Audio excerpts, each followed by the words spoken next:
আউযু বিল্লাহি মিনাশ শাইতানির রাজিম বিসমিল্লাহির রহমানির রহিম। আসলে প্রবাসীদের নিয়ে বলতে গেলে তাদের দুঃখের কোনো শেষ নাই।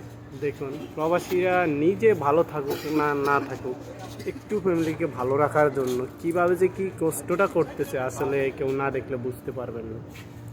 দেখেন, কাল সকাল 7টা বাজে রুম থেকে বাইরে হয়েছে, বাইরে হওয়ার পর এখন সন্ধ্যা 7টা বাজে, এর ভিতরে এক বেলা খানা পাইছে।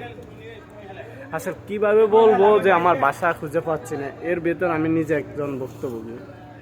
দেখুন, মানুষের যখন দেয়ালে পিঠ থেকে যায় না, মানুষ আর কি জয় কি পরাজয় ওটা মানে নিতে আর রাজি না।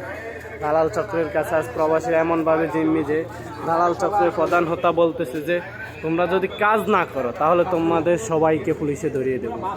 দেখেন তাদের কাছে কিভাবে চলতেছে বা কিভাবে কি করে মানুষ বুঝে উঠতে পারতেছে না। দেখুন, যখন প্রবাসীরা ঐক্যবদ্ধ হয়ে ওঠে ইনশাল্লাহ কোনো না কোনো একটা ভালো সুফল হতে পারে। তাই সবাই প্রবাসীদের জন্য দোয়া করবেন যেন ইনশাল্লাহ আমরা ভালো কিছু করতে পারি। আবার সবাই ভালো থাকবেন। ওকে, আল্লাহ হাফেজ, আসসালামু আলাইকুম। রুমে বেড়ে তারা সবাই কথা শোনো।